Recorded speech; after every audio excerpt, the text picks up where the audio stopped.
معروف اور مامی نے ایک بار بھی کمرے میں آ کے میری خیریت نہیں پوچھی، مگر آپ اپنی ڈیوٹی کبھی مت بھولیے گا۔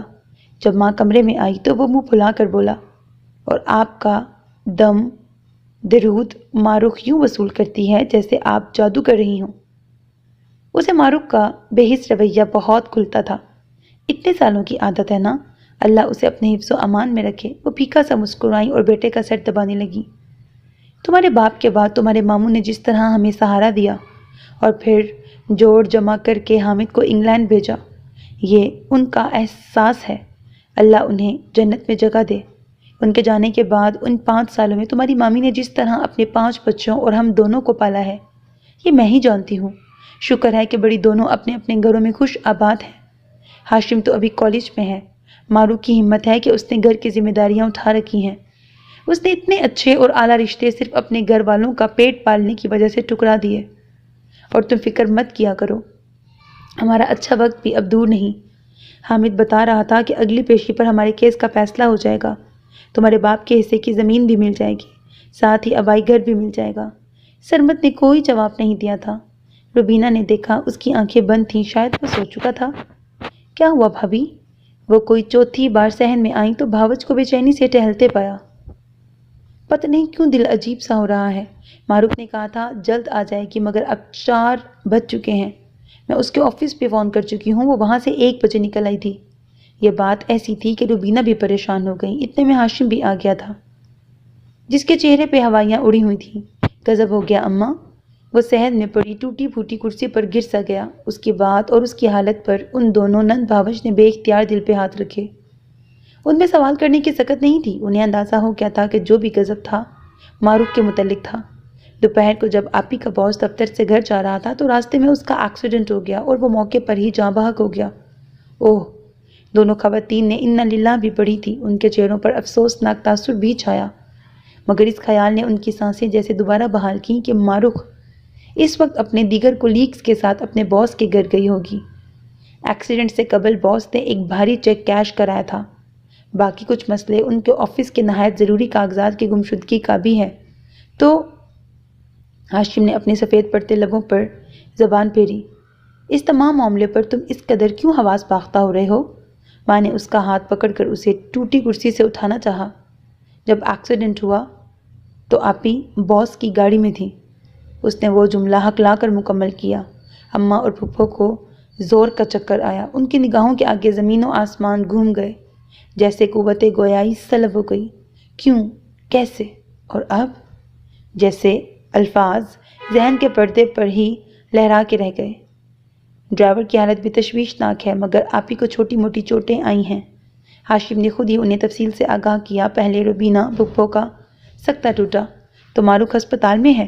انہوں نے ہمت کرتے ہوئے پوچھا۔ نہیں، وہ آپی تھانے میں ہے۔ یہ کیسا انکشاف تھا؟ ایک تکلیف دہ موت جیسے احساس نے ان دونوں خواتین کو منجمد کر دیا تھا۔ ایک تو رات کا اندھیرا تیزی سے پھیل رہا تھا، دوسرا آسمان پر چھائے سیاہ بادلوں نے وہ مینا برسایا کہ دھرتی کو جل تھل کر کے رکھ دیا۔ ان کے گھر کا دروازہ ہوا سے بھی بجتا تو وہ چونک اٹھتے۔ اگلی صبح باقی گھروں میں ایک روشن سورج لے کر اتری تھی، مگر ان کے گھر میں سیاہ اور گیلی رات ٹھہر چکی تھی۔ اس گھر کے افراد بس جامد تھے۔ دروازہ چوپٹ کھلا تھا، جیسے وہاں مرگ کا سماں ہو۔ محلے کی عورتیں وہاں آ جا رہی تھیں، اگرچہ ان کی آنکھوں میں شکوک تھے، سوال تھے، مگر افراد خانہ کی حالت کے پیش نظر ان کی زبانیں کنٹرول میں تھیں۔ سب سے زیادہ شور تو معروف کی پڑوسن تائی نے مچا رکھا تھا۔ ہائے، ہماری بچی نے رات حوالات میں گزاری۔ ارے بھلا بتاؤ، تھانے سے بری اور بدنام زمانہ جگہ، تھانے سے بری اور بدنام زمانہ جگہ اور کیا ہوگی، اور وہ دفتر کا مالک کمبخت ہماری بھولی بچی کو لاکھوں دکھلا کر جانے کہاں لے جا رہا تھا۔ خود تو مر گیا، مگر ہمیں رسوائی کے گھڑے میں پھینک گیا۔ توبہ توبہ! وہ کانوں کو چھوتی وہاں سے اٹھ گئیں۔ ابھی انہیں UK میں مقیم اپنے بیٹے عثمان کو اس خبر سے آگاہ کرنا تھا، جو معروف کا منگیتر نہیں تھا۔ ان کی بات بھی پکی نہیں ہوئی تھی، مگر ماں جانتی تھی کہ بیٹا اسے دل کی گہرائیوں سے پسند کرتا ہے۔ وہ یہ بھی جانتی تھی کہ 29ویں سال لگنے کے باوجود معروف صرف عثمان کی وجہ سے کئی بہترین رشتوں کو ٹھکرا چکی ہے۔ عثمان کہ ماں بیٹے کی شادی معروف سے ہونے کے حق میں نہیں تھی۔ اسی شام آفس کے قیمتی کاغذات والا بیگ باس کے گھر والوں کو گیٹ کے پاس پڑا ملا تو بات کھل کے سامنے آ گئی کہ چور نے نقدی رکھ لی تھی مگر وہ کاغذات اس کے لیے بیکار تھے۔ ایک رات حوالات میں گزار کے معروف بھی گھر آ چکی تھی۔ اس کے بیان کے مطابق موسم خراب ہونے کی بنا پر اس نے اپنے عمر رسیدہ باس سے گھر سے قریبی مین روڈ تک لفٹ لی تھی جو وہ اکثر ایمرجنسی میں پہلے بھی لے لیتی تھی۔ وہ اسے بیٹیوں کی طرح سمجھتے تھے۔ اسے دنیا کی باتوں کی پرواہ نہیں تھی۔ اس کے گھر والوں کو اس کی ہر بات پہ اعتبار تھا مگر ان سب کی ابتر حالت بھی ڈھکی چھپی بات نہیں تھی۔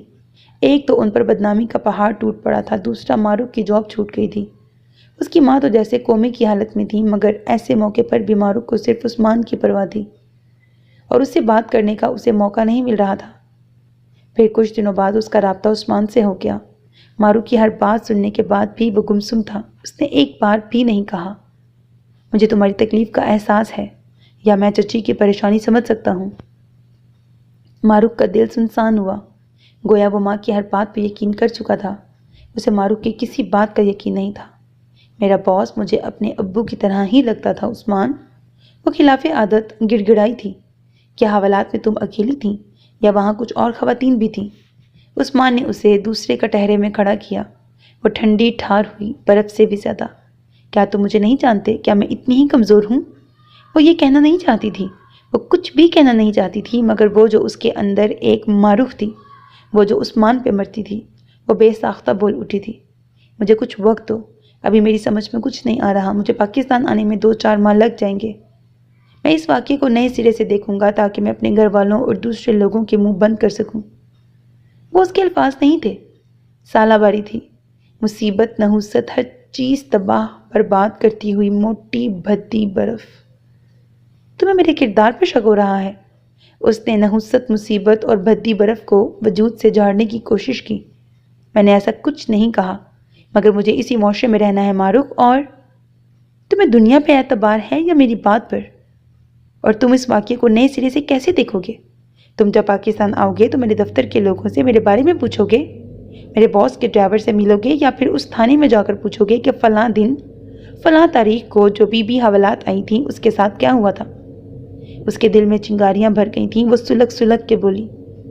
دوسری طرف ایک اضطراب بھرا گہرا سانس لیا گیا، پھر ریسیور کیڈل پہ اتنی آہستگی سے رکھا گیا جیسے کسی مر جانے والے کی کھلی آنکھوں کو نرمی سے بند کر دیا جاتا ہے۔ وہ صرف 2 دن کا موش رہی، اسے اپنی ہی شکل سے 2 دن خوف آتا رہا، وہ کیا تھی اور چند گھنٹوں نے اسے کیسے بے مول کر دیا تھا۔ تیسرے دن وہ سب کے درمیان اٹھنے بیٹھنے لگی تو وہ زیادہ پریشان ہوئی۔ وہ سب اس کے مستقبل سے مایوس ہو چکے تھے، برادری اور گلی محلے والے ایک طرف، مگر یہ خبر اخبار میں لگی تھی کہ آفس کی ایک ورکر اپنے باس کے ساتھ ہنی مون پہ جا رہی تھی اور یہ خبر ہر ایرا گہرا بڑھ چکا تھا۔ یہ بات جب معروف کی ماں نے سنی تو وہ 2 دن سے زیادہ نہیں جی سکی تھی۔ دل کا دورہ اتنا شدید تھا کہ ہسپتال کے راستے میں دم توڑ گئی۔ ماں کے بعد وہ جیسے ایک گپ اندھیرے میں ڈوب گئی تھی مگر اسے آپکین اور ہاشم کے لیے روشنی کی جانب بڑھنا تھا۔ ان دنوں ان کے گھر کا خرچہ پھپھو کے بڑے بیٹے حامد نے اٹھا رکھا تھا۔ وہ ہاشم کو انگلینڈ بلوانے کے لیے سخت تگ و دو کر رہا تھا۔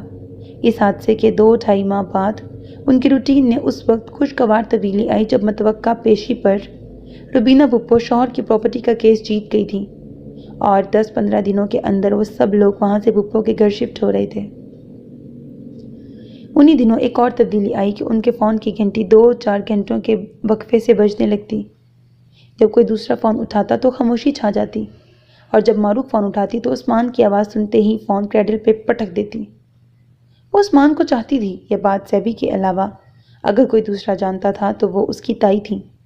معروف یہ بالکل بھی نہیں چاہتی تھی کہ یہ بات اب کسی تیسرے کے علم میں آئے۔ اس دن زیبی ان کے گھر آئی ہوئی تھی۔ وہ دونوں مل کے سامان پیک کر رہی تھیں جب مسلسل بجنے والی گھنٹیوں سے عاجز آ کر اس نے زیبی کو عثمان کے فون کے متعلق بتایا۔ پھر زیبی کے اصرار پہ ہی وہ اس سے بات کرنے پر رضامند ہوئی۔ اب سب کچھ ٹھیک ہو جائے گا معروف، میں نے اس حادثے کی چھان بین اپنے نہایت قریبی دوست سے کروائی ہے، میں 1 ماہ تک آ جاؤں گا تو سب سنبھال لوں گا۔ اور ریسیور اس کے ہاتھ سے چھوٹ گیا۔ وہ اس کے کیریکٹر کی گارنٹی اپنے دوست سے لے چکا تھا اور سب کچھ ٹھیک کرنے آ رہا تھا۔ وہ غصے سے پاگل ہو گئی۔ وہ سب کچھ غلط کرنے پہ تل گئی۔ اسے غصے میں جو سوجھی اس نے وہ کر دکھایا۔ میں اس گھر سے آپ کے ساتھ رخصت ہو کے جانا چاہتی ہوں۔ روبینہ پھپھو ایک پل کو ڈگمگائیں۔ انہوں نے اسے ناسمجھی کے عالم میں دیکھا۔ وہ انہونی نہیں تھی، مگر وہ بات معروف نے کی تھی تو انہونی ہی تھی۔ میں سرمد سے شادی کرنا چاہتی ہوں۔ اس نے اپنے ٹھوس لہجے سے ان دونوں کے حواس اڑا کے قریب کھڑے 14 سال کے سرمد کو یوں دیکھا جیسے وہ پھپھو سے ایک کھلونا مانگ رہی تھی، اور ان کی عنایتوں کے بوجھ تلے دبی پھپھو کیا اس کو انکار کر سکتی تھی؟ ان دنوں معروف اپنی جان بچانا ہی نہیں چاہتی تھی۔ ان دنوں اسے درد کی پرواہ ہی نہیں تھی۔ وہ سب کچھ تہس نہس کرنا چاہتی تھی۔ اس وقت وہ صرف مرنا چاہتی تھی۔ اس نے اپنے لیے ایک مشکل موت کا انتخاب کیا۔ عثمان جب واپس آیا تو اس کی شادی کا سن کے جیسے پاگل ہو گیا تھا۔ اس نے انہیں پاگلوں کی طرح ڈھونڈا۔ ایک 14 سال کے لڑکے سے معروف کی شادی اس کے نزدیک ایک مذاق اور کھیل تماشے جیسی تھی۔ اگر وہ اسے تلاش کر لیتا تو شاید اسے تقدیر سے چھین ہی لیتا۔ ہر گزرتا دن اسے غصے اور جھنجھلاہٹ کی ایک نئی کیفیت سے روشناس کراتا۔ ہر گزرتے دن وہ اپنے گھر کی کوئی نہ کوئی قیمتی چیز تک نہ چور کر دیتا، مگر جو ہستی اسے معروف سے دور کرنے والی تھی وہ اس کی ماں تھی۔ وہ اسے توڑ سکتا تھا نہ چھوڑ سکتا تھا۔ 6 مہینے کی خواری کے بعد وہ واپس چلا گیا۔ جب 4-5 سالوں کے بعد دوبارہ واپس آیا تو معروف سے اس کا سامنا خاندان کی کسی تقریب میں ہوا۔ جب اس کی گود میں 3-4 ماہ کی بچی دیکھ کر اسے یقین آ گیا کہ یہ شادی مذاق تھی نہ کھیل تماشا تھا۔ اسی تقریب میں عثمان کی ماں سے ایک غلطی ہوئی۔ اس نے سرمد کے پہلو میں کھڑی معروف کو یوں دیکھا جیسے ایک جیتنے والا ایک ہارنے والے کو دیکھتا ہے۔ کئی سال پہلے اس عورت نے شک کی جو آگ عثمان کے دل میں لگائی تھی۔ معروف اس میں جل کے راکھ ہو گئی تھی۔ آج کئی سال بعد اس عورت کی فاتح نگاہ نے اسے پھر سے زندہ کر دیا۔ اسے ایک دم اپنی جان کا زیاں ستانے لگا۔ اسے اچانک اپنے بھولے بسرے درد کی پرواہ ہونے لگی۔ اسے یاد آیا کہ اس نے اپنے لیے موت کا انتخاب کیا تھا۔ تائی کا تو صرف ایک خواب ٹوٹا کہ اس کے بیٹے نے UK میں جانے کس سے شادی کر لی تھی۔ تائی کو تو ایک ہی بار پتہ چلا کہ موت کیا ہوتی ہے۔ عثمان اب شادی شدہ تھا۔ اس کے پاس ایک بیٹا بھی تھا۔ اسے چند دنوں بعد اس کے پاس UK چلے جانا تھا۔ وہ 2 دن سے اپسیٹ تھا، بے چین تھا۔ وہ معروف سے ملنا چاہتا تھا۔ تیسرے دن اس کی آنکھیں بے یقین ہوئیں۔ تیسرے دن اس نے معروف کو سرمد کے ہمراہ اپنے گھر میں موجود پایا۔ تائی اسے دیکھ کے ششدر رہ گئی۔ میں تم سے ملنے بھی آئی ہوں اور مجھے تم سے ایک مشورہ بھی کرنا ہے۔ وہ مسکرا کے یوں عام سے لہجے میں گویا ہوئی جیسے ان کے درمیان محبت تھی نہ نفرت، نہ کوئی گلا نہ شکوہ، جیسے وہ صرف اس کے تایا کا بیٹا تھا۔ یہ کیسی کڑی سزا تھی۔ عثمان نے ایک نیم جاں سی آہ بھری۔ وہ لوگوں کی باتوں میں الجھ گیا تھا، ورنہ وہ اسے جانتا تھا۔ وہ معروف تھی۔ وہ کسی جگہ کمزور نہیں پڑتی تھی۔ 2 سال قبل حامد بھائی پاکستان آئے تھے۔ انہوں نے کچھ اراضی بیچ کے گھر کی 2 منزلیں سیٹ کروائی تھیں اور بقایا رقم بینک میں رکھوا دی۔ میں چاہتی ہوں تم اپنے بزنس ٹائپ کا کوئی کاروبار سرمد کو بھی سیٹ کر کے دے دو۔ لیکن سرمد تو بہت پڑھاکو تھا اور اب یقیناً 11ویں 12ویں میں لگا ہوگا۔ کچن کی طرف جاتی تائی نے پلٹ کے تیزی سے جواب دیا۔ معروف کی بات نے انہیں دہلا دیا تھا۔ جس طرح یہ پڑھائی کا چور ہے تو یہ BA سے زیادہ نہیں پڑھ سکے گا۔ اس نے پریشان کھڑی تائی کو ترنت جواب دیا۔ پھر چائے آنے تک جو بھی بات چیت ہوئی سرمد اور عثمان میں ہی ہوئی۔ وہ زمین پہ نظریں گاڑے جانے کون سی سوئیاں تلاش کر رہی تھی۔ کاروبار ایسے دنوں میں تھوڑی سیٹ ہو جاتے ہیں، اس کے لیے مہینوں درکار ہوتے ہیں، اور عثمان تو چند روز بعد واپس چلا جائے گا۔ کپوں میں چائے ڈالتی تائی نے اسے بیٹے کی واپسی سے آگاہ کرنا ضروری سمجھا تھا۔ گو ان کے اندر خطرے کی گھنٹی بج رہی تھی، مگر معروف کی باتوں کے جواب میں عثمان کی گہری خاموشی ماں کے لیے طمانینت بخش تھی۔ وہ خاموش تھا مگر اس کی ہر جنبش بے چین تھی۔ معروف اس سے جس طرح کی مدد یا مشورہ چاہ رہی تھی، دوسرے معنوں میں وہ اسے پاکستان رکنے کو کہہ رہی تھی۔ وہ چائے ختم کرنے کے بعد کھڑی ہوئی، پھر وہ تائی کے مقابل ٹھہری۔ عثمان کا تو پتہ نہیں، شاید چلے جائیں، لیکن آپ کبھی فرصت میں ضرور آئیے گا۔ اب تو ہمارے محلے کی سڑکیں مرمت شدہ ہیں اور گاڑی بھی گیٹ کے سامنے رکتی ہے۔ پھر اس نے عثمان کی طرف رخ کیا۔ تائی جب پہلی بار ہمارے گھر گئی تھی تب ہمیں اس گھر میں شفٹ ہوئے جمعہ 8 دن بھی نہیں ہوئے تھے۔ اس کی مسکراتی آواز نے تائی کو زندہ درگور کیا۔ وہ چونکا، اس کا چہرہ ٹوٹ پھوٹ کا شکار ہوا۔ جب وہ معروف کو پاگلوں کی طرح ڈھونڈ رہا تھا تو اس کی ماں اس لڑکی کے تمام اتے پتے جانتی تھی۔ اس کے اندر بہت کچھ بری طرح بکھرا۔ پھر معروف کے حسب منشا تائی کی زندگی میں جو کچھ صحیح تھا وہ سب غلط ہونے لگا، اور معروف اس عورت کی ضد میں اپنے ساتھ بھی سب کچھ غلط کرنے پہ تل گئی تھی۔ یہ زیبی خالہ خواہ مخواہ ہماری قسمت کی دشمن بن کر جانے کہاں سے ٹپک پڑی ہیں۔ گنی اپنی من بھر کی گردن بس ہولے سے ہی جھٹک پایا۔ تار سے خشک کپڑے اتارتی آپکین نے اس کی ہاں میں ہاں ملائی۔ آخر یہ تم لوگوں کی زیبی خالہ نے ایسا کیا غضب ڈھایا ہے جو تم دونوں پچھلے 1 گھنٹے سے اسے آفت، ہلاکت اور مصیبت کے عہدے پر فائز رکھنے کے بعد بالآخر ایک قطرے کا مقام دے چکے ہو؟ اس نے ٹپک پڑی کا ترجمہ کرتے ہوئے آپکین کو بغور دیکھا، جس کی آنکھیں خوب سوجی ہوئی تھیں۔ انہوں نے یہ غضب کیا ہے کہ وہ آبی خالہ کا رشتہ لے کر آئی ہیں، وہ پردرد آواز میں بولا۔ واش بیسن کی طرف بڑھتا حمزہ صحن کے وسط میں رکا۔ تائی نے بے ساختہ امٹنے والی مسکراہٹ دبائی۔ وہ گنی کا دکھ سمجھ سکتے تھے جو خالہ کے ماہانہ کرائے پر عیش کرتا تھا، مگر یہ آپکین کو شادی سے کیا خار تھا؟ وہ اس کے سرخ آنکھوں کی وجہ سمجھ کے کھولن میں مبتلا ہوا، جو کپڑوں کا ڈھیر لیے سیڑھیوں کی طرف جا رہی تھی۔ بے فکر ہو جاؤ میرے بھائی، کیونکہ اپنی آپی خالہ اور کچھ کرے نہ کرے مگر شادی کبھی نہیں کریں گی۔ وہ عجیب سے انداز میں ہنسا اور آپکین نے ہمیشہ کی طرح اسے سلگ کے دیکھا۔ ہاں تو یہ کہاں لکھا ہے کہ ہر بندہ شادی ضرور کرے؟ وہ اسے گھورتی ہوئی نیچے اتر گئی۔ میں بے فکر ہی ہوں حمزہ بھائی، کیونکہ میں نے گھر میں صاف صاف کہہ دیا ہے کہ آپکین کو مجھ سے کوئی جدا نہیں کر سکتا۔ مانو کہ بھلے جٹ منگنی اور پٹ بیاہ کر دیں۔ اس نے کسی فلمی ہیرو کی طرح ڈائلاگ مارا۔ باسکٹ سے سیب اٹھاتے حمزہ کا ہاتھ ساکت ہوا۔ بسا اوقات یہ گنی بڑی منحوس باتیں کرتا ہے۔ اس نے لب بھینچ کے اسے گھورا، جو سب سے بڑا سیب اٹھا کے بھاگ گیا تھا۔ تائی جو کبابوں کے لیے ٹکیاں بنا رہی تھیں، انہوں نے آنکھیں سکیڑ کے بیٹے کو دیکھا۔ میں تم سے یہ بات کرنے ہی والی تھی۔ زیبی اپنے دیور کے بیٹوں کے رشتے لائی ہے جن پر سنجیدگی سے غور و فکر ہو رہا ہے۔ ابھی آپ نے سنا نہیں محترمہ فرما رہی تھی ہر بندے کو شادی نہیں کرنی چاہیے؟ وہ اسی سابقہ انداز میں ہنسا۔ تائی کو تک چڑھی۔ ہمارا مسئلہ آپ کی نہیں، ہمارا مسئلہ مانو ہے حمزہ۔ یہ آپ عورتوں کو اور کوئی کام نہیں؟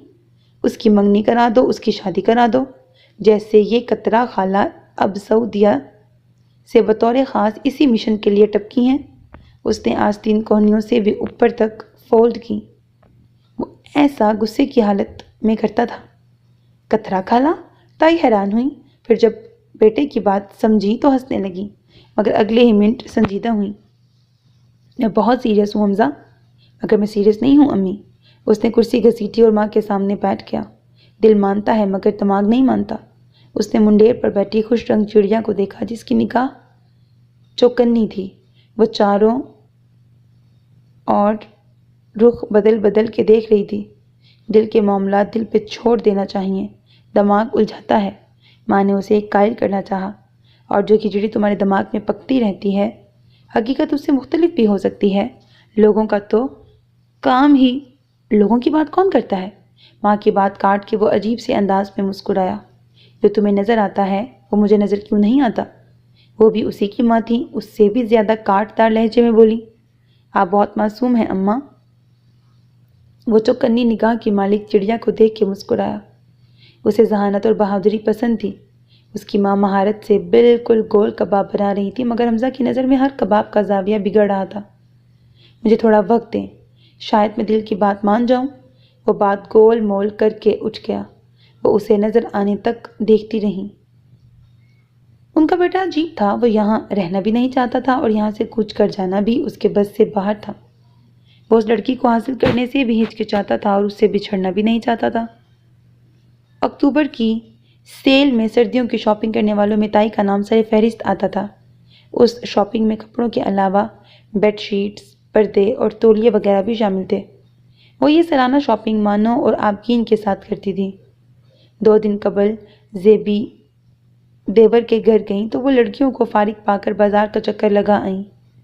جب وہ شام کر کے آتیں تو تائی تمام رسیدیں نکال کر پیسوں کا حساب کتاب کیا کرتی تھی۔ عموماً وہ یہ کام نیچے ہی نپٹا لیتی تھی، لیکن اس وقت معروف لاؤنج میں سو رہی تھیں تو وہ شاپنگ بیگز کے ساتھ اوپر ہی چلی آئیں۔ ابھی انہوں نے دم لیا ہی ہوگا کہ مانو کا فون بجنے لگا۔ وہ اسکرین پر چمکتا نمبر دیکھ کے خوشی سے بے قابو ہوئی۔ ان دونوں کو خاموش رہنے کا اشارہ کیا کہ مدیرہ صاحبہ کی کال تھی۔ اس کی گفتگو جی جی سے شروع ہو کر اگر مگر تک محدود رہ کے ختم بھی ہو گئی۔ اس کا چہرہ سرخ ہوا اور آنکھیں پانیوں سے بھر گئیں۔ ہائے اللہ، کیا ہوا؟ ادارے میں سب خیریت ہے نا؟ آپ کی کھسک کے اس کے قریب ہوئی، جبکہ مانو کا مزاج اسے قتل کرنے کے در پہ تھا۔ اس کی آنکھوں سے آنسو گرے۔ یعنی کہ اس ماں بھی تمہارا ناولٹ نہیں؟ آپ کی مصنوعی قسم کے دکھ میں گر کے بولی۔ مانو، یہ کیا بچپنا ہے بھائی؟ تائی نے اسے آنسو بہاتے دیکھا تو پیار سے ڈانٹا۔ اور بتاؤ تو ہوا کیا؟ آپ یہ آبی خالہ سے پوچھیں کہ انہوں نے میرے ساتھ کیا کیا ہے۔ آبی ہی سٹ پٹائی۔ قسم سے تائی، میں نے تو ایک روتے بلکتے تنہا شخص کی زندگی میں بہار لانے کی کوشش کی تھی۔ اب میں بھلا کیا کرتی؟ وہ شخص یوں تڑپ رہا تھا کہ قریب تھا اسے دل کا دورہ پڑ جاتا۔ وہ ہاتھ میں پکڑی ہوئی رسیدیں فولڈ کرتے ہوئے معصوم شکل بنا کے بولی، حالانکہ دل میں پکڑ دکڑ جاری تھی۔ دل کا دورہ گیا بھاڑ میں۔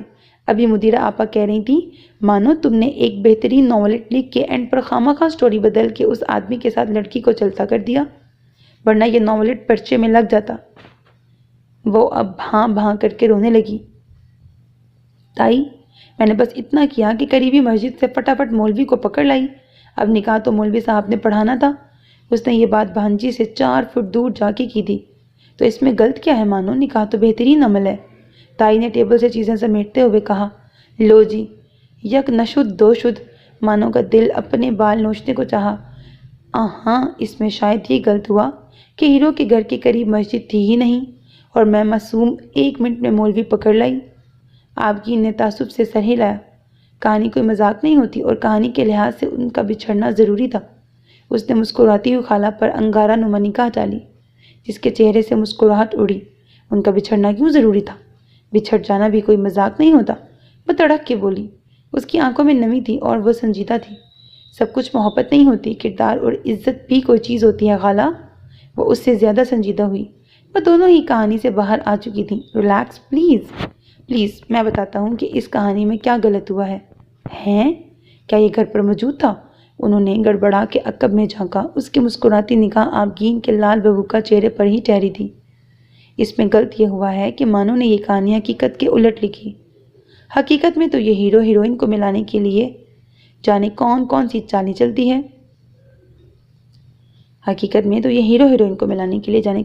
چالیں چلتی ہے۔ آبگین فی الوقت فضول گوئی سننے کے موڈ میں نہیں تھی۔ وہ تیزی سے زینہ اتر گئی۔ مانو نے اس کینہ پرور پر ٹھنڈی ٹھار نگاہ ڈالی، جس کا دعویٰ تھا کہ وہ سب جانتا ہے۔ اس کا دعویٰ غلط تھا اور وہ محض سنی سنائی جانتا تھا۔ مانو، حقیقت لکھنی ہے یا افسانہ، یہ تو اللہ بہتر جانتا ہے۔ اور اگر تمہاری اسمارٹنیس کا راز دنیا کی باتوں پر جلنا گڑنا ہی ہے تو تمہارے لیے اس مشغلے کو جاری رکھنے میں کوئی حرج نہیں۔ اس نے ہاتھ میں پکڑا بال پوائنٹ ٹیبل پہ پٹکا۔ اگر حمزہ غصے کا تیز تھا تو وہ بھی کم نہیں تھی۔ وہ اب آستینے کوہنیوں سے اوپر تک فولڈ کر رہا تھا۔ ارے مانو، چائے تو پیتی جاؤ۔ تائی نے کچن کی کھڑکی سے ہانک لگائی۔ اسے جانے دے امی، میرا موڈ اس وقت 2 کپ چائے کا ہے۔ اس کے اکڑو لہجے کے کسی حصے میں تو تازگی تھی۔ وہ وہیں رکی، پھر اسے پلٹ کے دیکھا۔ وہ پیش قدمی کرتے ہوئے آگے آیا۔ مجھے لگتا ہے تم کوئی ایسی کہانی لکھ رہی ہو جس میں لڑکی ہیرو کی بالکنی پر جان بوجھ کے گملے رکھتی رہتی ہے تاکہ… وہ کیا کہہ رہا تھا جب وہ سمجھی تو ایک دم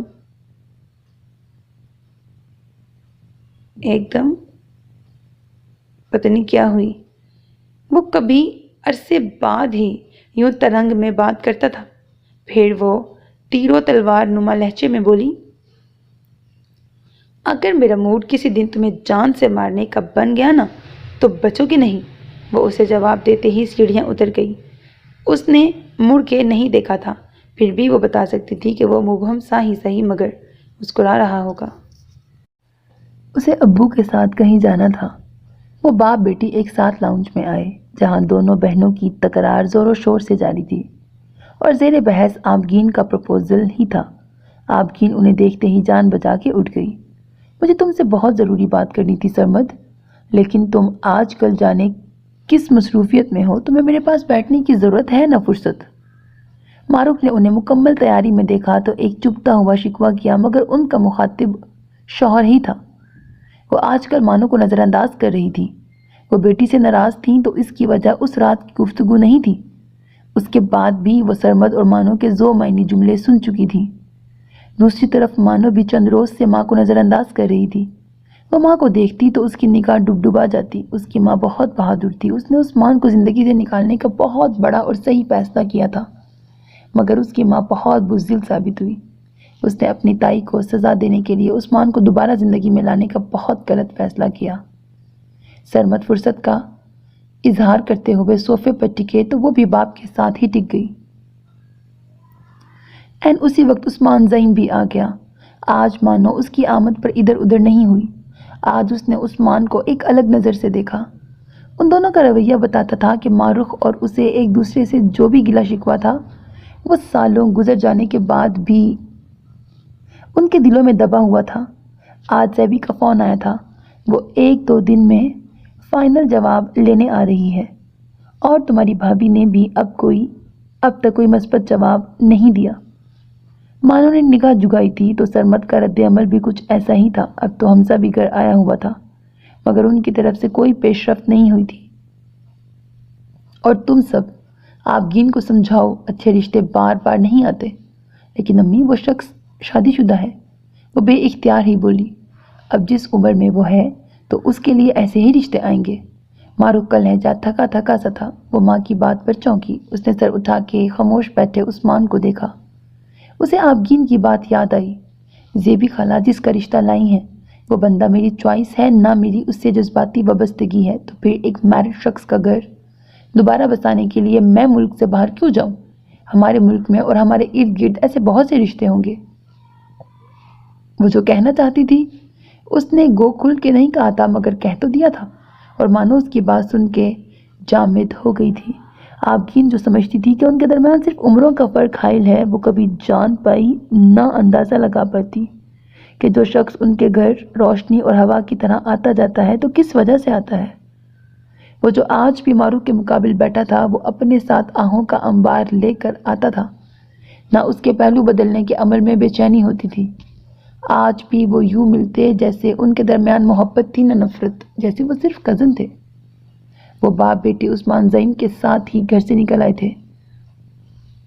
وہ گھر سے 5 بجے نکلے تھے اور اب 6 بج رہے تھے۔ اس کا مطلب تھا انہوں نے راستے میں کہیں قیام کیا تھا جہاں انہوں نے عارضی قیام کیا تھا۔ وہاں سے انہوں نے کسی کو پک بھی کیا تھا۔ اس وقت وہ ابو کے ساتھ گاڑی میں تھی، لیکن وہ عقبی نشست پر بیٹھی تھی۔ اس کے ساتھ اس کی بچپن کی دوست بھی تھی۔ فرنٹ سیٹ پہ جو عورت بیٹھی تھی وہ اس کی دوست کی بڑی بہن تھی جو 3 سال پہلے صرف 25 سال کی عمر میں بیوہ ہو گئی تھی۔ ان کی گاڑی نیم تاریک سڑکوں سے گزرتے ہوئے اب اس علاقے کے سب سے مہنگے ریسٹورنٹ کے پارکنگ لاٹ کی طرف بڑھ رہی تھی۔ اگلے چند منٹوں بعد وہ لوگ ریسٹورنٹ میں داخل ہو رہے تھے جہاں مدھم روشنی میں ماحول نہایت پرفسوں تھا۔ اس لمحے کارنر ٹیبل پر بیٹھے حمزہ نے یوں ہی بے وجہ پیچھے مڑ کر دیکھا۔ دوسرے کارنر ٹیبل سنبھالے 2 افراد کو وہ لاکھوں کے مجمع میں بھی پہچان سکتا تھا، لیکن 2 چہرے اس کے لیے اجنبی تھے۔ وہ وہاں اپنے دوستوں کے ساتھ آیا ہوا تھا، مگر اس کی توجہ بڑھ چکی تھی۔ تھوڑی دیر بعد اس نے پلٹ کے دیکھا۔ مانو اور اس کی ہم عمر لڑکی وہ جگہ چھوڑ کے دوسرے ہال کی جانب جا رہی تھی۔ وہ ایک بے یقینی کیفیت میں اترا، یعنی انہوں نے سرمد چچا اور اس خاتون کو جان بوجھ کے تنہائی فراہم کی تھی۔ حمزہ نے جو کچھ منہ میں رکھا تھا وہ زبردستی حلق سے اتارا۔ اس کا چچا اور وہ عورت جس طرح بات چیت کر رہے تھے اور جن نظروں سے ایک دوسرے کو دیکھ رہے تھے تو ان کے بیچ کی بے تکلفی ایک اندھے کو بھی نظر آ رہی تھی۔ اس کے اندر سب کچھ مدھم ہوتا جا رہا تھا۔ اس نے گردن موڑ کے دوسرے ہال میں جھانکا جہاں ارد گرد سے بے خبر بیٹھی مانو سامنے بیٹھی لڑکی کہ کسی بات پہ ہنس رہی تھی۔ اس ریسٹورنٹ کی مدھم لائٹس بھی چپ کے دم توڑتی جا رہی تھی۔ آخر اس کی بے یقینی کی کیفیت کتنی دیر برقرار رہتی؟ ایک بیٹی ماں کا گھر بچانے کے لیے کس حد تک جا چکی تھی؟ اس کے اندر ایک اشتعال سا ابھرا۔ وہ اپنے دوستوں سے معذرت کرتا نشست سے کھڑا ہوا۔ اب اس کا رخ دوسرے ہال کی طرف تھا۔ وہ اس کی ٹیبل کے پاس رکا۔ یہ کون تھا جو ان کی ٹیبل کے بے حد قریب رکا تھا؟ مانو نے پیشانی پہ بل ڈال کے نگاہ اٹھائی، پھر وہ پلک نہیں جھپکا پائی۔ حمزہ کا موڈ بتا رہا تھا کہ وہ تمام مناظر دیکھ چکا ہے۔ اس کے منہ میں پیزا کا پیس بے ذائقہ ہوا۔ اس نے اندازے سے گلاس کی طرف ہاتھ بڑھایا، اس کا ہاتھ ٹکراتے ہی گلاس میز پہ لڑک گیا۔ اس گلاس کی آواز کسی بہت بڑے دھماکے سے کم نہیں تھی۔ 4 سال پہلے اس کی ماں نے کہا تھا، تمہیں اپنے باپ پہ نظر رکھنی ہے، تمہیں مسلسل اس کا فون چیک کرتے رہنا ہے۔ اس نے اپنے مزاج کے مطابق حکم دے دیا تھا۔ یہ نہیں سوچا تھا کہ وہ بیٹی کو شوہر کی ڈاک چیک کرنے کے لیے نہیں کہہ رہی، وہ اپنی 19 سال کی بیٹی کو ایک ایڈوانس اور جھلستے ہوئے دور کا فون چیک کرنے کو کہہ رہی تھی۔ وہ اسے سمت پر نظر رکھنے کو کہہ رہی تھی، جو خوبرو تھا، خود مختار تھا، اور جس کی حسین ترین بیوی پچھلے 3-4 سالوں سے الگ بیڈ روم میں رہتی تھی۔ 6ٹھی دہائی میں لگی ماروخ کے لیے یہ سب کہنا جائز تھا۔ وہ بھلے 45 سال کا تھا، مگر اس کا شوہر تھا، اسے قید میں رکھنا اس کا حق تھا۔ ماروخ نے صرف اتنا سوچا تھا کہ اب اس کی عمر عبادت کرنے کی ہے۔ اس نے یہ نہیں سوچا تھا کہ اس کا شوہر عمر کے جس حصے میں ہے اسے محبت کی بھی ضرورت ہے۔ وہ اسے دبا کے رکھ سکتی تھی، مگر وہ اسے ایک بشر سے فرشتہ بنانے کا اختیار نہیں رکھتی تھی۔ لیکن آج کے دور میں پلی بڑی مانو جانتی تھی کہ اس فون جیسی دنیا میں خیر بھی ہے اور شر بھی ہے، اور جب انسان کے ساتھ شیطان لگا ہو تو وہ اپنا خیر خواہ کیسے ہو سکتا ہے؟ گاڑی جیسے جیسے گھر کے قریب جا رہی تھی، اس کی بے چینی بڑھتی چلی جا رہی تھی۔ فون چیکنگ کے نتیجے میں ہونے والے انکشاف نے مانو کے ہوش اڑا دیے تھے۔ اس کا باپ برا انسان نہیں تھا، مگر اس کی فرینڈ لسٹ میں اب بے حجاب اور بے باک عورتوں کی تعداد بڑھتی جا رہی تھی۔ اسے اپنے ابو کو اس راستے سے واپس لانے کے لیے جانے کتنے ہی پاپڑ بیلنے پڑے تھے۔ ہجوم ٹریفک سگنلز، اس وقت اسے ہر چیز اچھی لگ رہی تھی۔ وہ کئی راستوں میں ہی گم ہو جانا چاہتی تھی، مگر جب جانی پہچانی گلیوں سے ہوتی ہوئی ایک کشادہ چوک کا موڑ کاٹ کے گاڑی رک گئی تو وہ پریشانی اور اندیشوں کے ساتھ ہی گھر میں داخل ہوئی تھی۔ اسے حمزہ کے الزامات تسلیم کرنے تھے یا راز افشا کرنا تھا۔ وہ رات 3 بجے تک سوچتی رہی، پھر اس نے ایک فیصلہ کر لیا تھا۔ جب وہ اوپر آئی تو آج پھر دن اپنے 2/3 پہر پورے کر چکا تھا، مگر آج اس پہر بھی دھوپ بھی چمکی تھی۔ وہ اوپر آئی تو وہ کرخت آواز میں تائی سے کچھ بات کر رہا تھا۔ تائی کے چہرے پر برہمی کے آثار تھے۔ وہ اسے دیکھ کے بولتے بولتے رک گیا، اس کے جبڑے بھنج گئے۔ اس نے نگاہ پلیٹ میں پڑی چھری اور کانٹے پہ جمائی۔ تائی نے اسے دیکھ کے مسکرانے کی کوشش کی تھی۔ میں گملے کو پانی دینے آئی تھی، اس نے بلا تاخیر آنے کی وجہ بتائی۔ اس نے دل کی دھڑکن کو سست پڑتے محسوس کیا۔ بالکنی تک آنے کے لیے اس کے بیڈ روم سے گزرنا پڑتا تھا۔ آج اس کے کمرے کی ہر شے اپنے مالک کی طرح شکن آلود تھی۔ وہ ہر ایک چیز سے نگاہ چراتی بالکنی میں آئی۔ ریلنگ سے لپٹی پھولوں کے خشک پتوں نے گملے کی مٹی کو ڈھک دیا تھا۔ وہ پتوں کو گملے سے الگ کرنے لگی۔ کچھ دیر گزری ہوگی کہ وہ اپنے کمرے میں آیا، پھر مانو نے اسے بالکنی میں آتے دیکھا۔ اس کے ہاتھ میں گیلا تولیہ تھا۔ تولیہ پھیلانے کے بعد وہ گملے کے کنارے کو گھورتا رہا جہاں مانو کا ہاتھ تھا۔ وہ اپنے سست پڑتے حواس کو اب سنبھال چکی تھی۔ تھوڑی دیر بعد اس نے اسے بولتے سنا، تم بھی میری طرح بے یقین ہو کہ کل واقعی میں نے حمزہ کو ریسٹورنٹ میں دیکھا تھا؟ اس کی تیوری مسلسل چڑھی ہوئی تھی۔ نہیں، ایسا کچھ نہیں، بلکہ میں تو… وہ فوری بولی، میں کچھ نہیں سننا چاہتا، میں سب کچھ اپنی آنکھوں سے دیکھ چکا ہوں۔ وہ اس کا جملہ کاٹ کے سختی سے بولا تھا، میں تمہیں کچھ سنانا بھی نہیں چاہتی ہوں حمزہ۔ جب تم نے اپنی آنکھوں سے کچھ نہیں دیکھا تھا تب بھی تم لوگوں کی باتوں پر یقین کرتے تھے، تو کیا وہ جھوٹ بولتے ہیں؟ آپ کی ابھی تک ان میرڈ ہے تو کیوں؟ ماروخ چچی نے اپنے جوان شوہر کے لیے بہن کو گھر میں بطور چارہ بٹھا رکھا ہے یا نہیں؟ وہ یہ بات تڑک کے کرتا، مگر نکاح تو چرا لیتا۔ یہ بات نکاح ملا کے کرنے والی تو نہیں تھی۔ اس نے تو مانو کی دقت گملے کی مٹی پہ پڑے گلے سڑے پتوں جیسی کر دی تھی۔ دقت نہیں، وقت۔ اور لوگ پاگل نہیں ہیں کہ وہ عثمان زعیم کا آنا جانا چچا کے کاروبار سے جوڑ کے تمہاری ماں کے تائزات کو سر آنکھوں پر بٹھائیں۔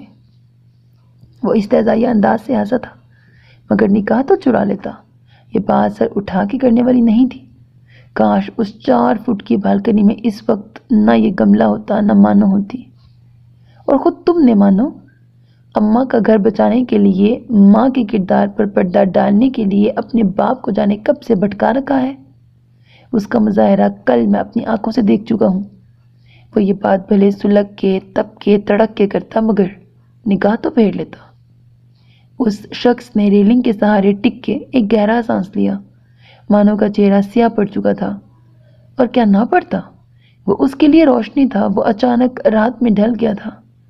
مانو نے اسے ریلنگ کا ساتھ چھوڑتے دیکھا۔ اپنا یہ پاکیزہ گملہ نیچے لے جاؤ۔ جب جانتی ہو کہ تمہارے کسی بھی شوق اور کسی بھی خواہش کے لیے تمہارے گھر کا ماحول سازگار نہیں، تو اپنی ہر خواہش کو ذہن سے کھرچ کے نکال پھینکو۔ اس نے جملہ بھی اس کی آنکھوں میں جھانک کے مکمل کیا تھا۔ وہ اسے گملے سمیت بالکنی سے نیچے پھینک دیتا، یوں روبرو ہو کر، یوں نگاہ ملا کے تو نہ کہتا۔ اب وہ ٹیرس پر اکیلی تھی، اس کے رخسار بھیگ رہے تھے۔ اب وہ خود کو یا اس گملے کو کسی بھی روشنی، کسی بھی ہوا میں رکھ دیتی، دونوں نے مرجھانا تھا۔ کملا جانا تھا۔ اس نے کھڑکیوں سے پردے ہٹائے۔ وہی معمول کا دھوپ سے اٹا دن، لیکن آج اسے ہر چیز بدلی ہوئی لگ رہی تھی۔ اس نے چند گہرے سانس لیے۔ جب تک روح جسم میں رہتی ہے، سانس لینے سے زندگی بحال ہونے لگتی ہے، زندگی بحال ہو جاتی ہے۔ اس نے بال سمیٹتے ہوئے اسٹڈی ٹیبل پر نگاہ ڈالی، جہاں سے اس کا ادھورا ناول غائب تھا۔ وہاں اب صرف قلم پڑا تھا۔ اس قلم کی نوک نے ناول کے ہر کردار کے ہونٹوں پر ادھوری سی مسکراہٹ رکھی تھی۔ اس نے اپنے قلم کو بھیگی اور شکوہ گناہ نظروں سے دیکھا۔ آج پہلی بار ایسا تھا کہ وہ اس اپنے مسودے کے غائب ہونے پر پریشان نہیں ہوئی تھی۔ ابھی وہ باہر جانے کا ارادہ باندھ ہی رہی تھی کہ کمرے کا دروازہ کھٹاک سے کھلا۔ آبگین اشتعال کی کیفیت میں اندر آئی۔ وہ مانو کی توقع سے زیادہ برہم نظر آ رہی تھی۔ وہ چند لمحے ایک دوسرے کو دیکھتی رہی۔ تم نے رات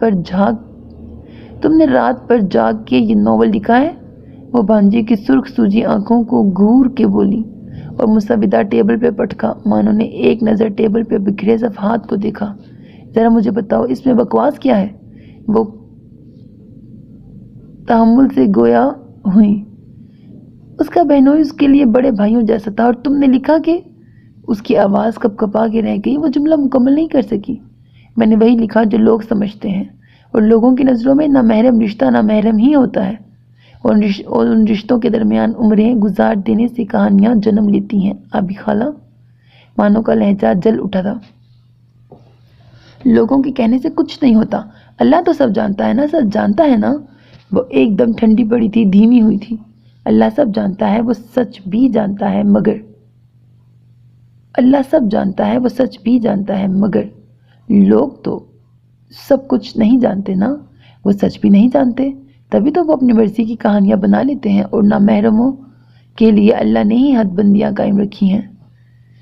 اس کے ذہن کے پردے پر وہ قہر بھری دوپہر لہرائی جب معروف نے اپنے باس سے لفٹ لی تھی۔ تو تم کون سا دوسروں سے الگ ہو؟ تم نے بھی تو اسے کہانی میں ذلیل کر دیا ہے۔ وہ دکھی ہو کے بولی، کم از کم کہانی میں تو سب کے ساتھ انصاف ہونا چاہیے نا۔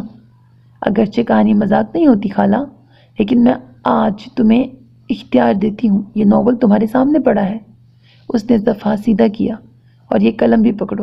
اس نے اسے قلم بھی تمایا۔ میں بھی تو دیکھوں کہ تمہارے خیال میں کسی کے گھر رہنے والی عورت صرف اپنی یک طرفہ محبت کو ہی سنبھالتی رہے گی، یا پھر اسے اپنا نام عزت بھی عزیز ہوگی۔ وہ تھوڑی دیر اسے دیکھتی رہی، جس کے چہرے کا رنگ بدل چکا تھا، گویا مانو اس کی فیلنگز سے باخبر تھی۔ پھر بھی اس نے آبی کے لیے کچھ نہیں کیا۔ اسے کیا ہچکچاہٹ تھی، وہ تو عثمان سے بات کر سکتی تھی۔ وہ اسے اکیلا چھوڑ کے چلی گئی۔ ساکت کھڑی آبگین نے ہاتھ میں پکڑے قلم کو دیکھا۔ اس کے چہرے کی زیارت جو عبادت ہوتی تو میں زمانے کے ولیوں کا کلندر ہوتا۔ اسے اپنی ماں کے کمرے میں ہونے والی میٹنگ کی صرف آوازیں ہی سنائی نہیں دے رہی تھیں، بلکہ افراد بھی دکھائی دے رہے تھے، کیونکہ اس نے ان سب کو اپنا فیصلہ سنا دیا تھا۔ اس وقت ان سب کی نگاہیں آبگین پر ٹکی ہوئی تھیں۔ آبگین نے کبھی سوچا بھی نہیں تھا کہ زیبی کی صورت اس پر کیا مصیبت ٹوٹ پڑے گی۔ اس نے دل میں ٹھان لی تھی کہ وہ آج ہی مانو سے اس بے رحم خاتون کی کہانی لکھوائے گی، اور پہلے صفحے پر ہی اس کا جہاز اڑا دیا جائے گا۔ وہ دراصل میں اپنی کڑھائی کا سلسلہ دوبارہ سے شروع کرنا چاہتی ہوں۔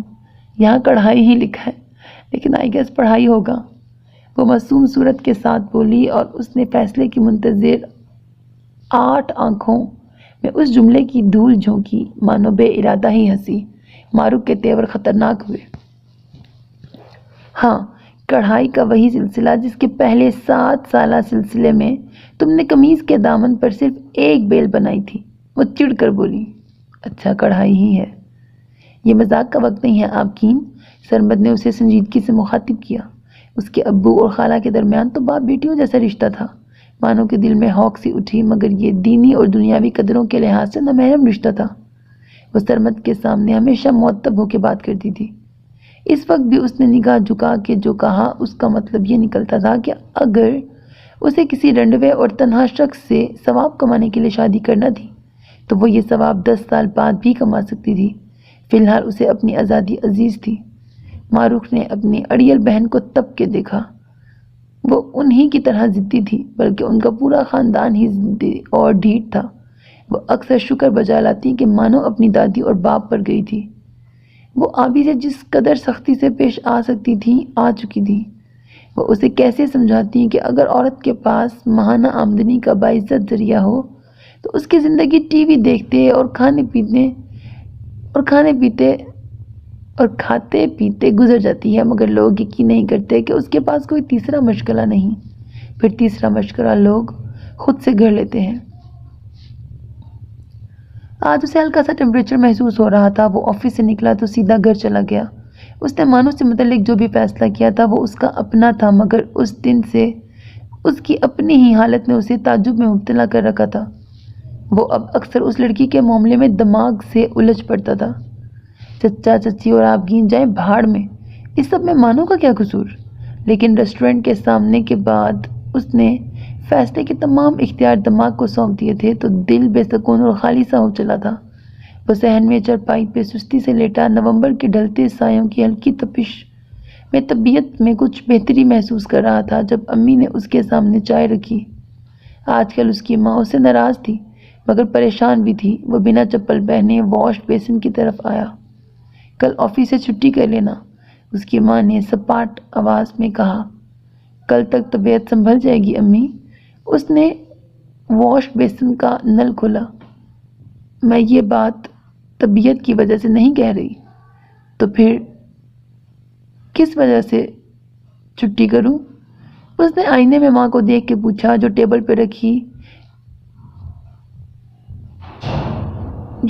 پر رکھی جائے میں سے جانے کیا ڈھونڈ رہی تھی۔ کل زیبی لوگ شادی کی تاریخ طے کرنے آ رہے ہیں، اور وہ لفظ کوڑ کے حیران ہوا۔ آپ کی رضامند ہو ہی گئی؟ وہ منہ دھونا چاہتا تھا۔ اس نے ہاتھوں کے پیالے میں پانی بھرا۔ آپ گین کی نہیں، مانو کی تاریخ طے ہو رہی ہے۔ ہاتھوں کے پیالے میں شگاف پڑا۔ اس شگاف نے صرف پانی ہی تو بہایا تھا، مگر حمزہ نے اس قدر تکلیف محسوس کی جیسے ہتھیلیوں کے شگاف سے زندگی کی سب سے قیمتی چیز بہہ گئی تھی۔ تمہارا دماغ خراب ہو گیا ہے مانو، تم یہ رشتہ صرف زیبی خالہ کی وجہ سے ایکسپٹ کر رہی ہو۔ آنے والے دنوں میں آپ گین نے اسے 100 حوالوں سے سمجھانے کی کوشش کی تھی۔ تمہارے لاسٹ سیمسٹر میں صرف چند ماہ باقی ہیں اور تمہیں شادی کی سوچ رہی ہے۔ وہ اسے آنکھیں دکھاتی، تمہاری تعلیم ادھوری رہ جائے گی۔ اسے ڈپٹ کے اور گھور کے قائل کرنے کی کوشش کرتی۔ ابھی تمہاری عمر ہی کیا ہے، ابھی تو تمہارے ہنسنے کھیلنے کے دن ہیں۔ اس نے اسے لاکھ بہانوں سے اکسایا۔ یہ دنیا کا آخری پرپوزل تو نہیں تھا، ستاروں سے آگے بھی کچھ جہاں تھے۔ اس کی آواز آہستہ ہو جاتی۔ ستاروں سے آگے جو جہان تھے وہ صرف آبگین کے لیے تلسمی تھے، کوہکاف تھے۔ وہ ان جہانوں میں قدم جو نہیں رکھ پائی تھی، ان جہانوں کی خاک معروف نے چھائی تھی،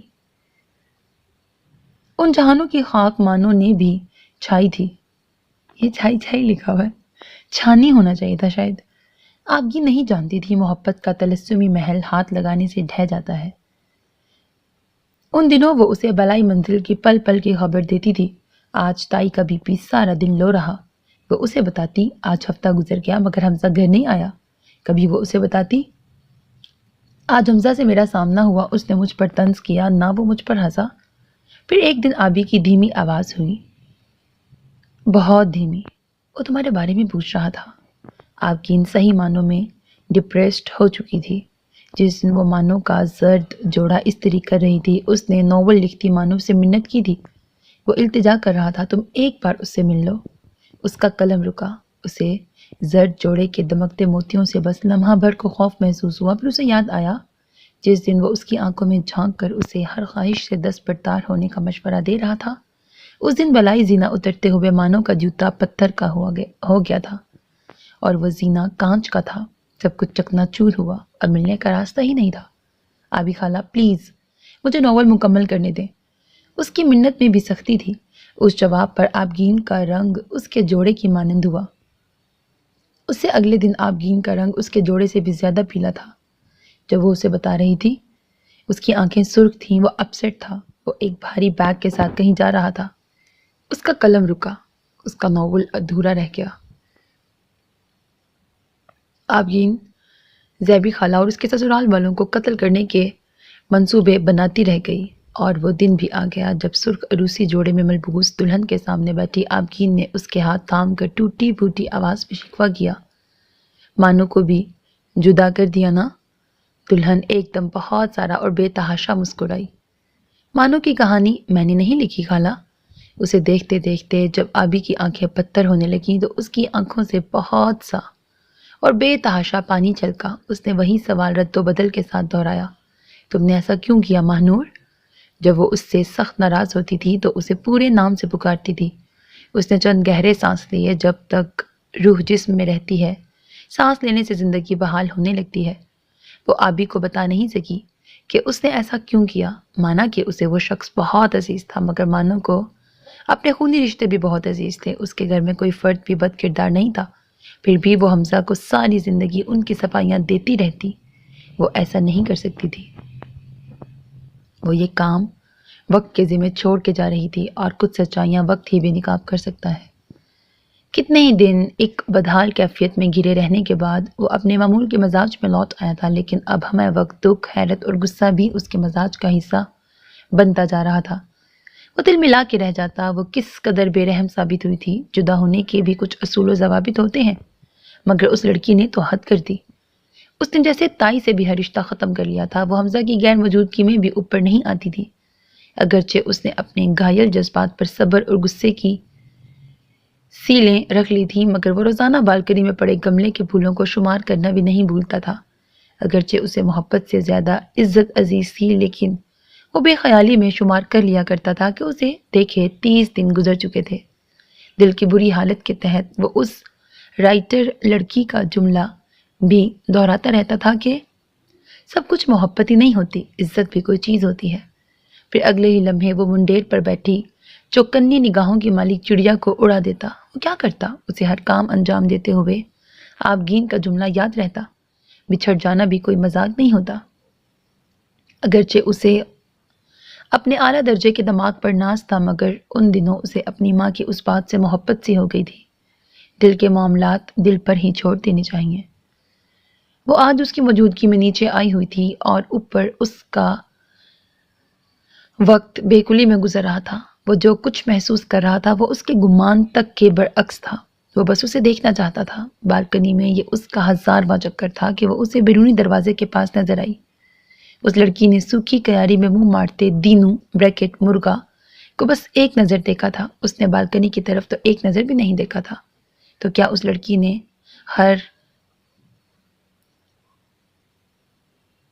ہریانی عادت بھی ترک کر دی تھی؟ بالکنی میں اندھیرا چھا گیا، بالکل اس کے چہرے کی طرح۔ اسے زیریں منزل میں مچی آہو بکاس سے بھی کچھ غرض نہیں تھی۔ وہ چپ چاپ کمرے میں آ گیا۔ توبہ ہے بھئی، اس لڑکی نے تو حد ہی کرتی، سمجھو اخیر ہی کرتی۔ وہ ماں کی بات سن کے صحن میں آ گیا۔ اس کی امی ابھی نیچے سے آئی تھی۔ ان کا چہرہ پھیکا ہو رہا تھا اور حالت عجیب سی تھی، ورنہ وہ بیٹے کی حالت پر ضرور غور کرتی۔ تو کیا آج مانو نے امی سے بھی بات نہیں کی جو وہ اس قدر دل برداشتہ ہو رہی ہیں؟ قصوروار تو وہ تھا، جبکہ مانو جانتی تھی کہ امی اسے کتنا پسند کرتی ہیں۔ اسے غصہ بھی آیا اور افسوس بھی ہوا۔ وہ ایک گہرا سانس لیتے ہوئے ماں کے پہلو میں ٹکا جو سر تھام کے بیٹھی تھی۔ اس کے رویوں کی پرواہ کرنا چھوڑ دے امی، وہ حد درجے سنجیدگی سے بولا۔ ارے رویوں کو گولی مارو، تمہیں کچھ پتا بھی ہے کہ اس مانو نامی لڑکی نے پچھلے 2 سالوں سے کیا قیامت چھپا کے رکھی ہوئی تھی؟ وہ چونکا۔ امی پر کون سا راز کھلا ہوگا؟ اس کی سوچ اپنے ان شکوک میں الجھی جو اسے چچا اور چچی سے متعلق تھے۔ اچھا ہے نا امی نے جان لیا جنہیں ابھی تک مانو کی جدائی کھائی جا رہی تھی، جو ابھی بھی بیٹے سے سیدھے منہ بات نہیں کرتی۔ غضب خدا کا، ایسا پہلے کبھی دیکھا نہ سنا کہ سگی بیٹی اپنی ماں پر سوکن لا کے بیٹھی ہے۔ حمزہ کو اب دن میں تارے نظر آئے۔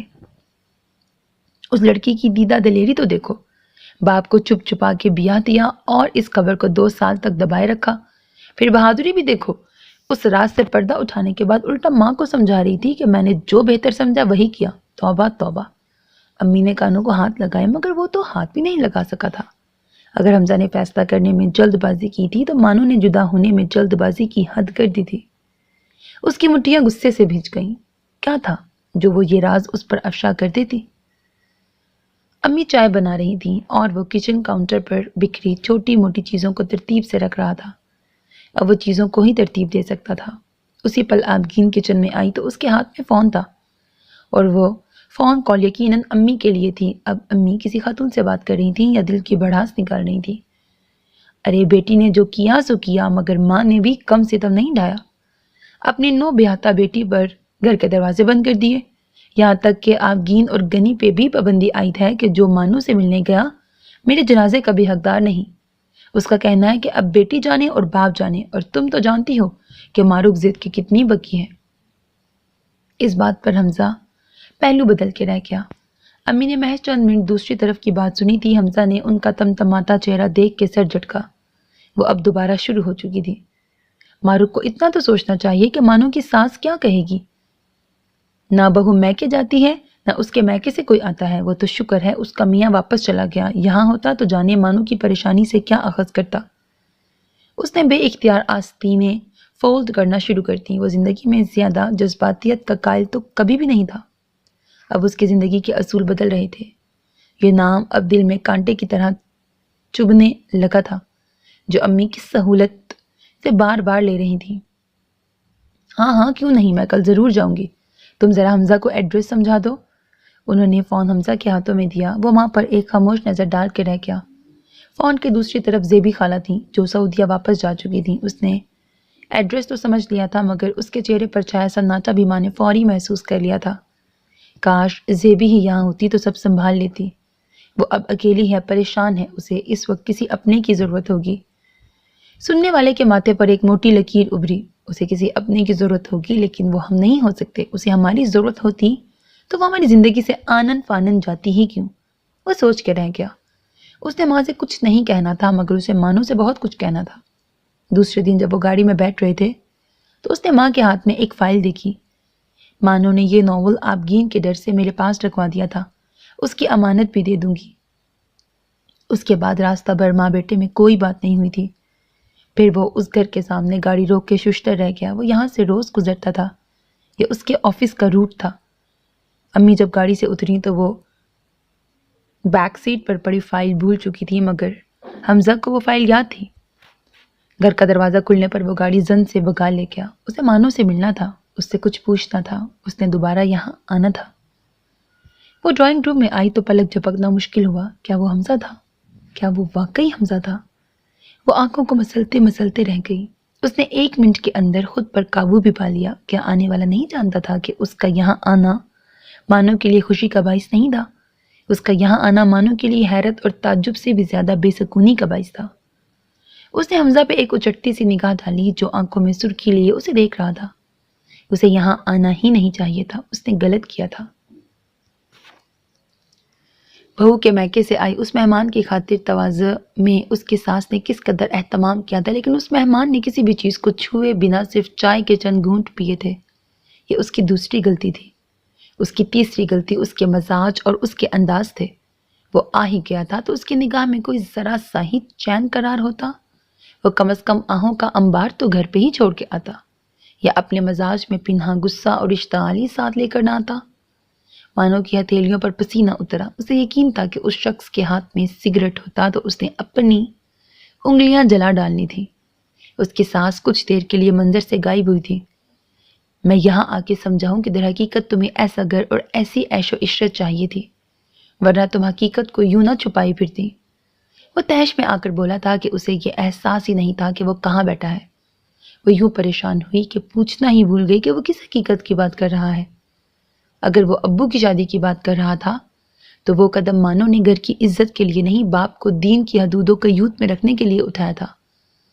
اس نے باپ کے ہاتھ سے بے راہ روی چھین کے اس کے ہاتھ میں شریعت کا تحفہ رکھا تھا۔ میں آج سمجھا ہوں کہ تم نے اپنے ساتھ نہیں میرے ساتھ برا کیا۔ وہ پہلے سے بھی زیادہ تیش میں آ کر بولا۔ او میرے خدا، یہ کیا کہہ رہا تھا؟ اس کا دل بیٹھا۔ اس نے بوکھلا کے دروازے کی طرف دیکھا۔ اس کی ساس اندر آ رہی تھی جس نے حمزہ اور مانو پہ ایک خاموش سی نگاہ ڈالی تھی۔ امی کے پاس تمہاری کچھ چیزیں تھیں، انہوں نے کہا تھا کہ آفس سے واپسی پہ تمہیں دیتا آؤں۔ 2-3 منٹ خاموش رہنے کے بعد وہ اسی موڈ کے ساتھ مخاطب ہوا۔ مانو نے اس کے ارد گرد دیکھا۔ وہ چیزیں کہاں تھیں؟ وہ شاید گاڑی میں رہ گئی ہیں۔ وہ ایک دم کھڑا ہوا، پھر اس پہ غیظ و غضب کی نگاہ ڈالتا وہاں سے چلا گیا۔ اس نے انہیں اللہ حافظ تک نہیں کہا تھا۔ انسان کو کچھ تو خیال کرنا چاہیے، جب اگلے بندے نے اتنا اہتمام کیا ہے تو کچھ چکھ ہی لینا چاہیے۔ اس کی ساس نے شکوہ کرنے کے ساتھ ٹیبل پہ نگاہ ڈال کے تعصب سے سر ہلایا تو وہ حمزہ کو کوستے ہوئے سر جھکا کے رہ گئی۔ اس گھر سے نکلنے کے بعد اس کے اندر اتنا شور بھر چکا تھا کہ گاڑی میں چھائی خاموشی اسے کھانے کو دوڑی۔ کچھ دیر یوں ہی بے مقصد ڈرائیونگ کے بعد وہ فلیٹ میں دوستوں کے پاس چلا آیا۔ وہ اس وقت تنہا نہیں رہنا چاہتا تھا۔ وہ رات کے 11 بجے گھر آیا تو گاڑی میں پڑا اس کا ناول بھی اٹھا لایا۔ وہ ناول اسے ماں کے حوالے کرنا تھا، اسے وہاں اب کبھی نہیں جانا تھا۔ اس نے ہاتھ میں موجود فائل کو بیڈ پہ اچھالا۔ وہ جب چینج کرنے کے بعد سونے کی گرج سے لیٹا تو اس نے بیڈ پہ بکھرے چند صفحات کو غصے سے گھورا۔ وہ انہیں پھاڑ ہی دیتا، لیکن وہ اس کی ماں کے پاس امانت تھے۔ اس نے قریب پڑا صفحہ اٹھا کے سیدھا کیا۔ مجھے لگتا ہے تم کوئی ایسی کہانی لکھ رہی ہو جس میں لڑکی جان بوجھ کے ہیرو کی بالکنی میں گملے رکھتی ہے۔ وہ شدید ٹھٹکا۔ یہ حیرت کی بات تھی، یہ سب کچھ تو اس نے کہا تھا۔ اس نے بیڈ پہ بکھرے باقی صفحات کو بے تابی سے پڑھا۔ او مائی گاڈ، یہ اس لڑکی کی آپ بیتی تھی۔ کیا وہ پورا ناول پڑھے بنا اب سو سکتا تھا؟ آج مانو کی ساس نے اپنی ان سہیلیوں کو کھانے پہ مدعو کر رکھا تھا جو کسی نہ کسی دقت کے تحت شادی میں شرکت نہیں کر پائی تھیں۔ ان میں سے ایک مانو کی محلے دار تھی۔ اس نے مانو کو پہچان لیا تھا، لیکن اس کی نگاہ میں جلا یا پہلے والی شناسائی بعد میں ابھری تھی۔ ایک تو مجھے ساس ایسے مزاج کی ملی کہ میں کے جانا ہی کم ہوتا تھا، پھر ماں کے گزر جانے کے بعد تو سمجھو تہواروں تک ہی محدود رہ گیا۔ تم بتاؤ مارو کیسی ہے؟ اور تمہاری چھوٹی خالہ کو تمہاری ماں نے بیاہ دیا یا ابھی تک گھر میں بٹھا رکھا ہے؟ اس کے مسکرانے کا انداز عجیب تھا۔ مانو کے چہرے کا رنگ بدلا۔ اور وہ تمہارا عثمان ماموں، سوری بھائی۔ وہ خاتون لب دباتے دباتے بھی ہنسی نہیں دبا سکی تھی۔ مانو کے احساسات سن ہوئے۔ مطلب تمہارا وہ عثمان انکل ابھی تک رنڈوا پھر رہا ہے یا اس نے شادی وادی کر لی تھی؟ مانو نے تھوک نگلا اور چور نظروں سے ساس کو دیکھا۔ شکر تھا وہ دوسری جانب متوجہ تھی۔ دوسرا شکر یہ تھا کہ بتونی عورت نے جواب سے گرج نہیں رکھی تھی۔ شاید اس کا مقصد مانو کو وہ سب جتلانا اور اسے پریشان کرنا تھا جو وہ کر چکی تھی۔ لیکن باہر آنے کے بعد اسے دروازے سے 2 قدم آ کے رکنا پڑا۔ مجھے لگتا ہے تم نے اپنا بیٹا بس جٹھانی کے اشارے پہ بیاہ دیا ہے۔ اس لمحے مانو نے محسوس کیا کہ کچھ آوازیں کتنی زہریلی ہوتی ہیں۔ ارے نہیں عالیہ، مجھے زیبی سے صرف محبت ہی نہیں، اس پہ بھروسہ بھی بہت ہے۔ اور پھر عفان ماشاءاللہ بہت خوش ہے۔ اس کی سانس کا لہجہ بشاش تھا۔ اس کی جان میں جان آئی۔ وہ ہلکی پھلکی سی ہو کے کچن میں آئی۔ 1 گھنٹے بعد جب وہ کھانے کے بعد چائے بنا رہی تھی تو اس کی سانس نے اسے حمزہ کے آنے کی خبر دی۔ اس کا سکون 1000 ٹکڑوں میں بٹا۔ ڈرائنگ روم میں وہ موجود تھیں تو میں نے اسے لاؤنج میں بٹھا دیا ہے، وہ عجلت سے بولی۔ مگر آپ نے پوچھا نہیں کہ وہ کیسے آیا ہے؟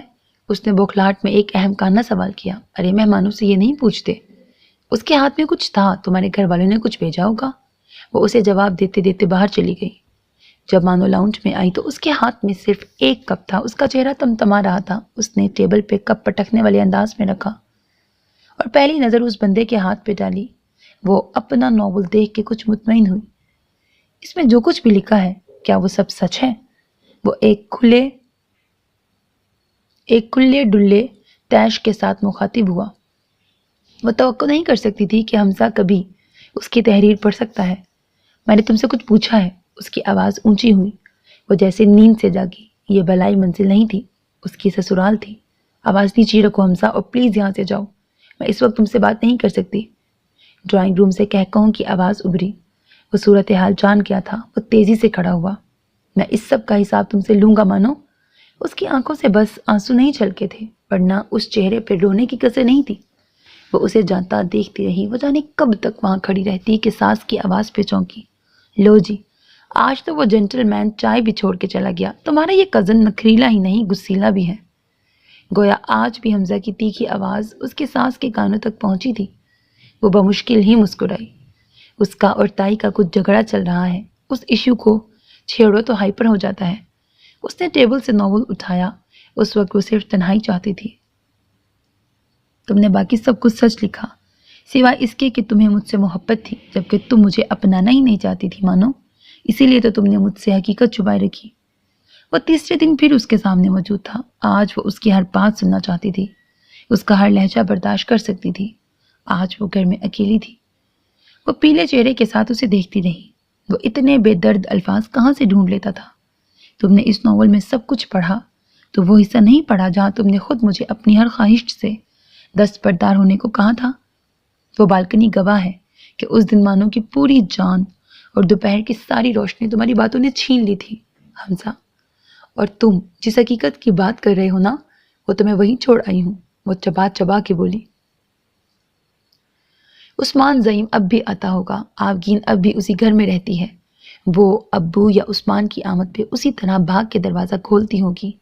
وہ اب بھی ویسے ہی تیار ہوتی ہوگی۔ اگر تم مارو کی کہانی کو حقیقت کہہ رہے ہو تو اس میں تمہیں یہ اچھا لگا کہ وہ بے اعتباری سے شروع ہو کے خودداری پہ ختم ہو گئی، تو پھر مانو کی کہانی میں تمہیں یہ برا کیوں لگ رہا ہے کہ وہ بے اعتباری سے شروع ہو کر خودداری پہ ختم ہو گئی؟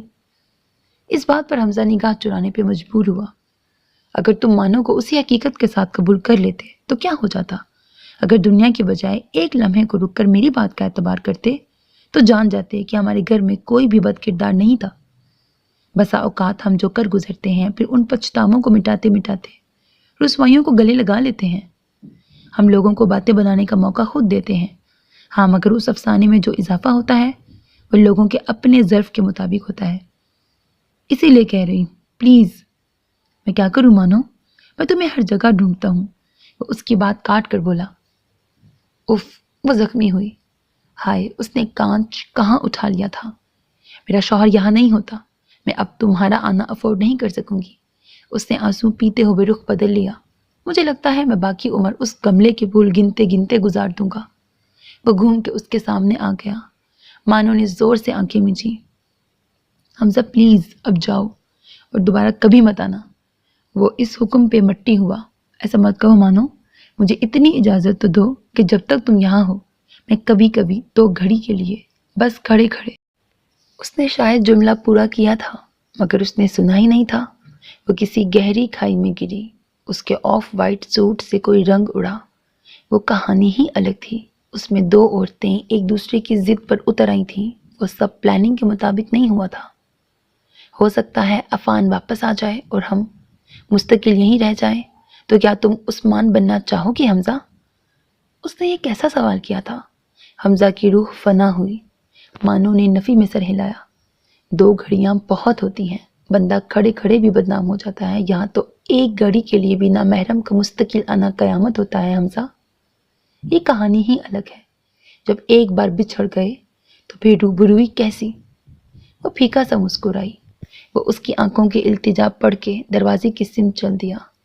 مانو کے آف وائٹ سوٹ سے کئی رنگ اڑ کے فنا ہوئے۔ اس کی پلکوں سے ٹوٹ کر جو واحد بوند ہتھیلی پر ٹہری تھی، اس بوند میں پورا سمندر تھا، جس کی بوجھل لہروں پر ڈولتی کشتی میں جو مسافر تھا وہ اسے دوسرے کنارے تک الوداع کہہ آئی تھی۔ ختم شد۔ سو میرے عزیز listeners, this was the end of the novel. یہ کہانی ہی الگ ہے، اور واقعی یہ کہانی ہی الگ ہے۔ Hope that you like it. اپنا بہت خیال رکھیے گا نیک تمناؤں کے ساتھ۔ اللہ حافظ، and don't forget to subscribe to my channel because that's how you can encourage me, and that's the only kind of support and encouragement which I want from all of you. اللہ حافظ۔